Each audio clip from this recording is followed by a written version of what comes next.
All right, break it up, you two. What are you two doing? Hello everybody, this is Hammer Striker here. Wanted to talk about the 19x, the Glock 19x versus the Glock 45. But to really effectively do that, I'd have to tell you what is a 19x or a 45. Well, you see what happened is a Glock 17 was left with a Glock 19 over at the Glock factory, and the chaperone went off to go do something, and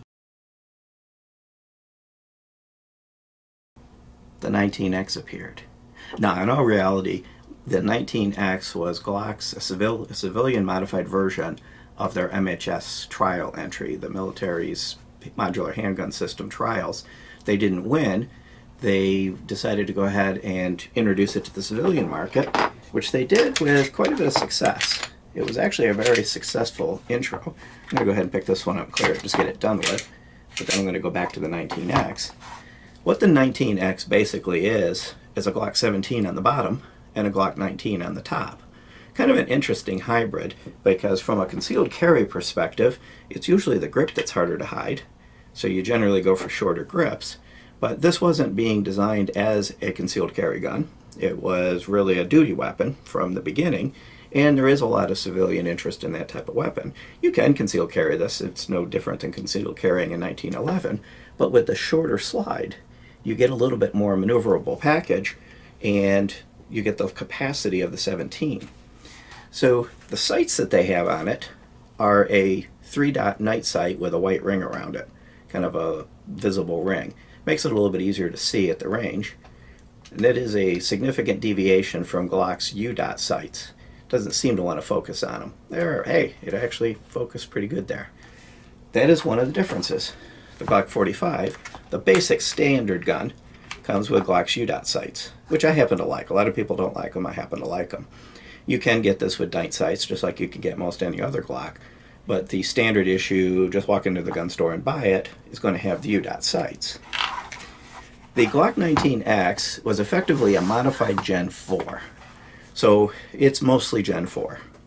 It does have the single pin that's consistent with the Gen 5. There's a few modern modified internals, and it does have the ambidextrous slide stop slide release. So it's got a few Gen 5 features, and of course it doesn't have the finger grooves that are prevalent on the Gen 4. But overall, the majority of the gun, the slide, the lack of front serrations, is Gen 4. This bevel is something that they came out with more recently. Makes it a little easier to slide it into a holster. Kind of considered a Gen 5 feature, even though a few of the interim Gen 4s had that. The 45 carries forward with that, has that bevel. And it also has the ambi slide stop slide release. Both of these are an NDLC coating. Now, of course, the Glock 19x is coyote tan. And that was one of the things that was kind of interesting, because you can no longer say that you can get a Glock in any color you want as long as it's black, because you can get one in coyote tan. Now, I know that there's been a number of Glocks out in different color variations that third parties have done, and then when they did the 48 and those series, they started to have the silver slide with the black body. But this one was the first coyote tan they had, and it's kind of really a Glock moving away from all one color. Of course, the 45 went back to black. Now, some people have, when you just think about it or just look at it, the 45 is just a 19x in black. That's not actually true. There are some differences. The straight magwell on the 19x, which is consistent with the Gen 4, and it has this little lip at the front, kind of acts as like a pinky extender, pinky grip, and it's got a lanyard loop. The 45 loses that little lip at the front, and it loses the lanyard loop. That can be important, because if you've got a Gen 5 magazine that has a little extension in the lip at front, it of course will work in the Glock 45 because it's a full Gen 5, but it won't work in the 19x because it hits. And it actually kind of wants to stick, but you cannot use a Gen 5 mag in a Glock 19x. You can use Gen 4 mags in either one, but you can use the Gen 5 mags in the 45 because it's a full-on Gen 5. It's got front slide serrations. It has a beveled magwell, which is one of the features they added with the Gen 5. Turn it this way, you can see it. It'll make it a little bit easier to put the magazine in. And they did ditch that cutout at the front that was pretty much universally hated when the 19 Gen 5 first came out. There was a little cutout at the front, and it was pretty well hated. This is a Gen 5 19 with the cutout at the front.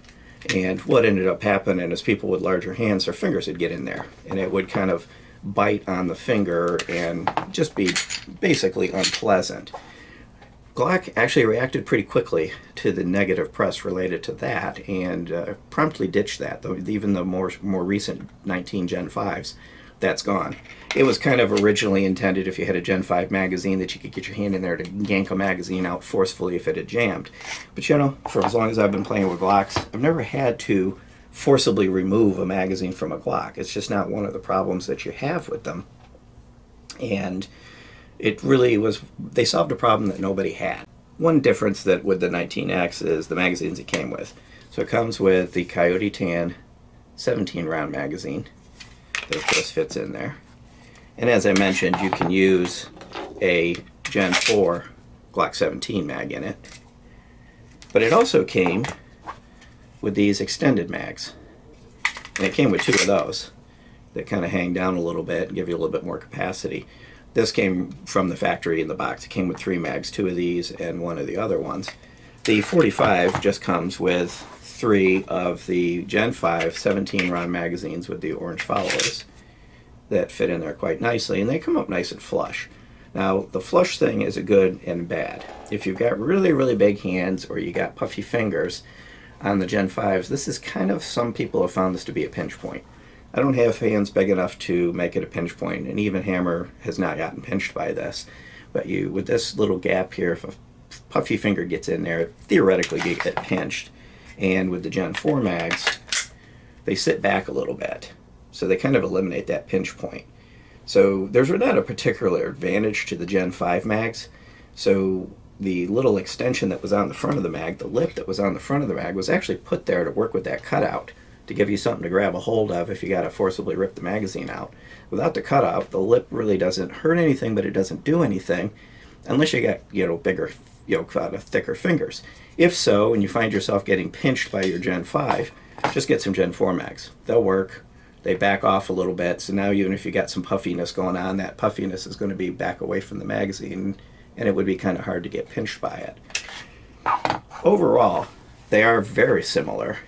But what the 45 represents is the full-on Gen 5, you know, single pin and everything else that goes with the Gen 5, versus the 19X, kind of touching on what would have become the Gen 5 at the time, because the 19X was coming out right around the same time the Gen 5s were being developed. They might have still been figuring out what the feature set for a Gen 5 really needed to be.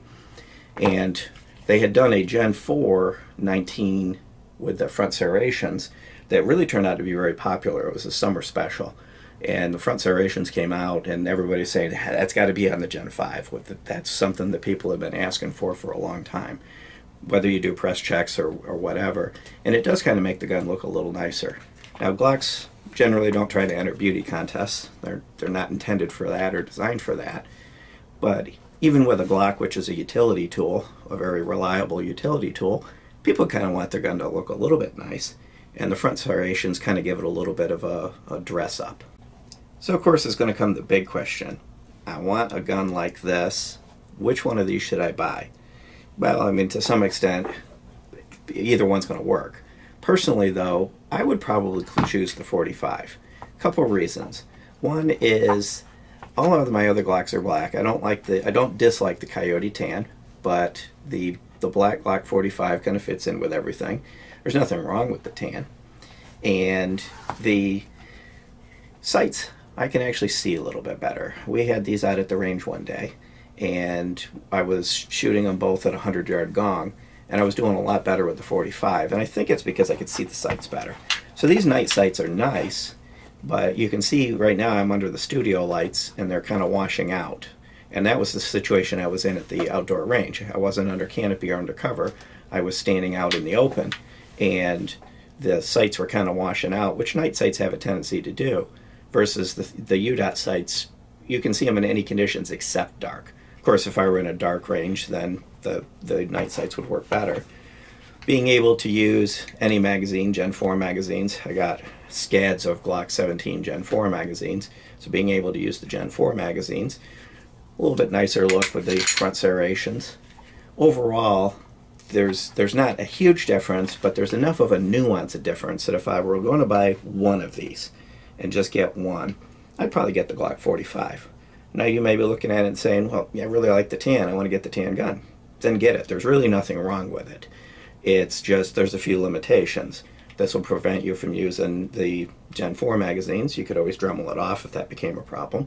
Other than that, reliability and functional, they're basically the same. I wouldn't say that any one of them is going to be more reliable, inherently more accurate, or overall more durable than the other. Just the full-on Gen 5 treatment on the Glock 45 just kind of edges it ahead, in my opinion. Beyond that, if you like our videos, please give us a thumbs up. Share, subscribe, click that bell up there to be notified if you do, so you see when we put out a new video. Check us out on Twitter, Facebook, Patreon, Instagram, Facebook, Gunstreamer, kind of all over the place. And thank you.